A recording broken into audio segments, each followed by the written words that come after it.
أشهد أن محمد رسول الله۔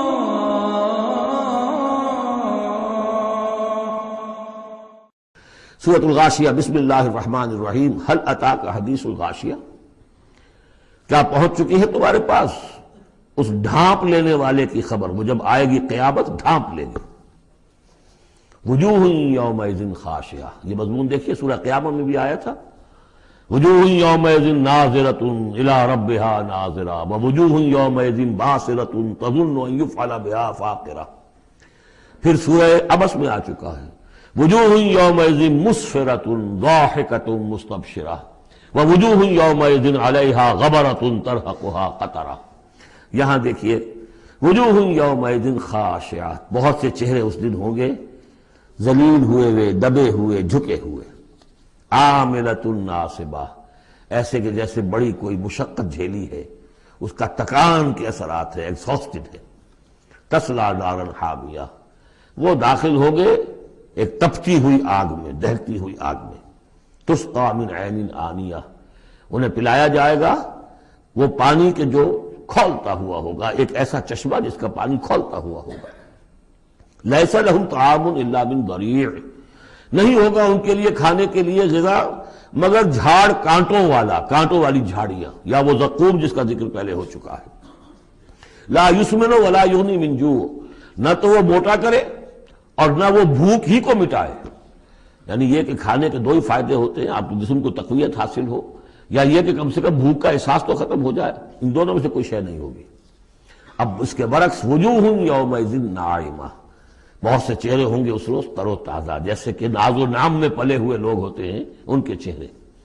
لسعیہا راضیہ، وہ اپنی سعی اور جو بھی انہوں نے دنیا میں محنت کی تھی اور اس کے جو بھی انہوں نے مشقت کی تھی، اثار و قربانی کا معاملہ کیا تھا، اس کا جو نتیجہ ان کے سامنے آئے گا اس سے راضی ہوں گے۔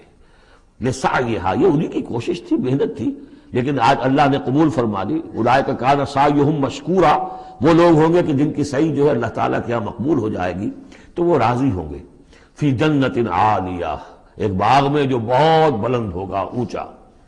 لا تسمع فیہا لاغیہ، اس میں وہ کوئی لغو بات بھی نہیں سنیں گے۔ کوئی لغو بات سننے سے بھی انسان کو کوفت ہوتی ہے، تو اور تو کوئی بات کیا، جھوٹ سننا یا کوئی الزام، یہ تو اس کا سوال نہیں، لغو بات بھی نہیں سنیں گے۔ فیہا عین جاریہ، اس میں ایک چشمہ ہے جاری، چلتا ہوا، بہتا ہوا۔ فیہا سرر مرفوعہ، اس میں اونچے تخت ہیں رفیع۔ واکواب موضوعہ، اور آب خورے ہیں، کپس ہیں، جام ہیں کہ جو رکھے ہوئے بڑے حساب سے، بڑی عمدگی سے چنے ہوئے۔ ونمارق مصفوفہ، اور قالین ہیں جو صف کے اندر بچھائے ہوئے ساتھ کے ساتھ لگا کر۔ وزرابی مبسوسہ، اور مخمل کے نہالچے ہیں جو ہر جگہ جگہ پھیلے ہوئے ہیں، تھوڑی دیر کے لیے ادھر جا کے بیٹھنا ہے تو وہاں بھی ہے۔ افلا ينظرون الى الابل كيف خلقت، یہ وہ آیات ہے قرآن کی کہ جس میں جو علامہ اقبال نے کہا ہے کہ آبزرویشن، دیکھو اور پھر نتیجے نکالو۔ یہ جو کلچر ہے یہ قرآن نے پیدا کیا ہے۔ توہمات، ایسے ہی بنائے ہوئے عقائد جن کے لیے کوئی سند نہیں، نہ عقل میں ہے اور نہ نقل میں ہے۔ یا تو وہی ہے، ریویلڈ نالج ہے جو اس میں ہے، عقل میں آئے یا نہ آئے وہ اللہ کی بات ہے، وہ ماننی ہے۔ لیکن اس کے بعد اس سے ماورا کوئی بات جو خلاف عقل ہے وہ نہیں مانیں گے۔ وہ پھر ہونی چاہیے ان السمع والبصر والفؤاد کل اولئک کان عنہ مسئولا، پھر اس سے ہے۔ تو اب دیکھو افلا ينظرون الى الابل كيف خلقت، تو کیا یہ غور نہیں کرتے، دیکھتے نہیں ہیں کہ اونٹوں کو کیسے بنایا گیا ہے، ان کے جسم کی کتنی ہم آہنگی ہے ان کے ماحول کے ساتھ۔ پورے پورے ہفتے انہیں پانی نہ ملے لیکن وہ چلتے رہیں گے، کھانے کو نہ ملے چلتے رہیں گے۔ ان کے پاؤں ایسے بنائیں کہ دھستے نہیں ہیں ریت کے اندر۔ کیف خلقت وإلی السماء کیف رفعت، اور آسمان کیسے اس کو بلند کیا گیا ہے۔ یہ اسٹرانومی والوں کا فیلڈ ہے، وہ سمجھے کیسے ہے یہ۔ وإلی الجبال کیف نصبت، اور یہ جو پہاڑ ہے یہ کیسے گاڑ دیے گئے، یہ جیولوجی والوں کا فیلڈ ہے، وہ اس پر تحقیق کریں۔ وإلی الارض کیف سطحت، اور زمین کو نہیں دیکھتے کیسی بچھا دی گئی ہے۔ ویسے اس کا ایک خاص وہ سمجھ لیجئے پس منظر بھی ہے کہ کن چیزوں کی طرف، ویسے تو ہر کائنات کی ہر شے اللہ کی نشانی ہے۔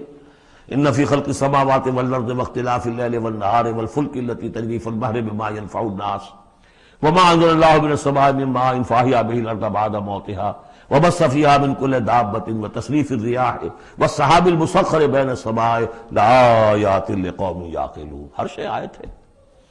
شیخ سعدی کہتے ہیں برگ درختان سبز در نظر ہوشیار ہر ورق دفترست از معرفت کردگار. یہ جو درخت ہیں ان کے جو پتے ہیں سفید ہرے ہرے پتے، جو دیکھنے والی آنکھ ہے اس کو تو یہ ہم میں سے ہر پتا ایک دفتر نظر آتا ہے معرفت کا، اللہ تعالیٰ کی معرفت کا. اور آج ہمیں معلوم ہوا ہے کچھ نہ کچھ. آج سے پہلے لوگوں کو معلوم نہیں تھا کہ ہر پتے میں ایک فیکٹری ہے، فوٹو سنتھسس کی فیکٹری ہے، کہ جو یہ سولر انرجی ہے اسے وہ جذب کر رہی ہے اور اس کو جو ہے کنورٹ کر رہی ہے. وہی انرجی ہے جو لکڑی کے اندر سٹور ہو رہی ہے، پھر آپ لکڑی جلا کر نکال لیتے. یہ آگ کہاں سے آ گئی؟ وہی سولر انرجی، اس کی سورس وہی ہے. اور اس سولر انرجی کو، سورج کی اس حرارت کو جذب کر رہا ہے یہ پتا، اور وہاں وہ عمل جاری. ہر پتا ایک فیکٹری ہے فوٹو سنتھسس کی. تو برگ درختان سبز در نظر ہوشیار ہر ورق دفترست از معرفت کردگار. لیکن یہاں چار چیزوں کا ذکر جو ہوا ہے یہ ایک خاص پس منظر ہے. آپ کو معلوم ہے کہ ان لوگوں کے جو پہلے مخاطب تھے قرآن کے، ان کی زندگی گزرتی تھی سفروں میں، لیلۃ الشتاء والصیف. اور سارا یہ حجاز کا علاقہ تھا. جب یہ چلتے تھے تو چلتے ہوئے کیا چیز ہے؟ اونٹ پر تو سوار ہیں، اوپر آسمان ہے، دانے بائیں پہاڑ ہے، نیچے زمین ہے. یہ چار چیزیں وہ تھی کہ جو ان کے لیے ہر وقت ہر آن ان کی نگاہوں کے سامنے. دیکھتے تو تم ہو، لیکن یہ حیوانوں کا سا دیکھنا دیکھ رہے ہو تم. یہ تو اونٹ نے بھی دیکھ لیا کہ اوپر آسمان ہے نیچے زمین ہے اور ادھر پہاڑ ہے ادھر پہاڑ ہے. یہ تم اس نے بھی دیکھ لیا. تم نے کیا دیکھا؟ دم چیز پیام شریدی نہ شنیدی در خاک تو یک جلوہ آمیخت نہ دیدی. یہ سانس جو آ رہا ہے یہ پیام ہے، کوئی پیغام ہے اللہ کا. کبھی سنا ہے کہ نہیں سنا؟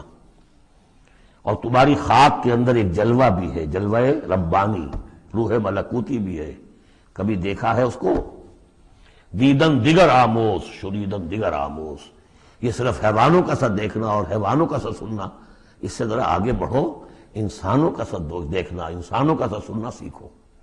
تو یہ ہے وہ کہ اب ان کو دیکھو، ان چیزوں کو آبزرو کرو، ان کی حکمتوں کو دیکھو، ان کو انویسٹیگیٹ کرو. اس میں قوانین فطرت جو ہیں، قوانین طبی ہیں، ان کا انکشاف ہوگا. یہ ساری چیزیں تمہارے لیے مسخر کر دی گئی ہیں. تم ان کو ماسٹر کرو، ان کو اپنے استعمال کرو، ایکسپلائٹ کرو. یہ سارا کام تمہارے لیے ہے. تمہیں خلافت دی گئی ہے زمین کی. پوری دنیا تمہارے لیے بنائی گئی ہے. خلق لکم ما فی الارض جمیعا، تمہارے لیے بنائی گئی. لیکن یہ کہ اس میں توہمات ہو جائیں تو پھر ظاہر بات ہے کہ وہ علم کا راستہ رک جائے گا. افلا ينظرون الى الابل كيف خلقت والى السماء كيف رفعت والى الجبال كيف نصبت والى الارض كيف سطحت فذكر انما انت مذکر. تو اے نبی آپ نصیحت کرتے رہیے، تذکیر کرتے رہیے، ان کو بتاتے اور سکھاتے رہیے، یاد دہانی کرتے رہیے.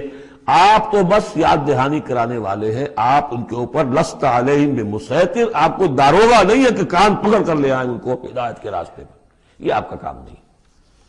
الا من تولا وکفر، سوائے اس کے کہ جس نے منہ موڑا اور کفر کیا. فیعذبہ اللہ العذاب الاکبر، پھر اس کو تو اللہ عذاب دے گا، سب سے بڑا عذاب. کیوں سب سے بڑا عذاب؟ رسول کے آنے کے بعد جبکہ حق بالکل عریاں ہو کر سامنے آ جائے، کوئی شک و شبہ باقی نہ رہے، ان کی سیرت کے بارے میں، ان کی شخصیت کے بارے میں کوئی داغ نہیں، کوئی دھبا نہیں، کوئی انگلی اٹھ نہیں سکتی. اور جس طریقے سے آیات ربانیہ انہوں نے پڑھ پڑھ کر سنا دی ہیں، اب بھی اگر کوئی نہیں ہے تو معلوم ہوا کوئی خیر نہیں ان کے اندر. اب یہ شدید ترین عذاب کے مستحق ہیں. اِنَّ إِلَيْنَا إِيَابَهُمْ، اے نبی ان سب کو ہماری طرف لوٹ کر آنا ہے. ثُمَّ إِنَّ عَلَيْنَا حِسَابَهُمْ، پھر ہمارے ذمہ ہم حساب لے لیں گے. آپ اپنا کام کیے جائیے، جو آپ کا فرض ہے آپ ادا کیجئے، باقی یہ ہم پر چھوڑیے. ذرنی وَالْمُكَذِّبِينَ، مجھے چھوڑ دیجئے، میں ان سے نمٹ لوں گا.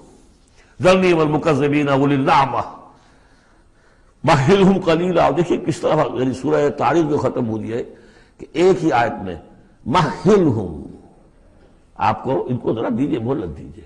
امہلہم دونوں صیغوں میں، باب تفعیل بھی اور پھر باب افعال بھی. ان الینا ایابہم ثم ان علینا حسابہم اللہم حاسبنا حسابا یسیرا. اللہم حاسبنا حسابا یسیرا، آمین یا رب العالمین۔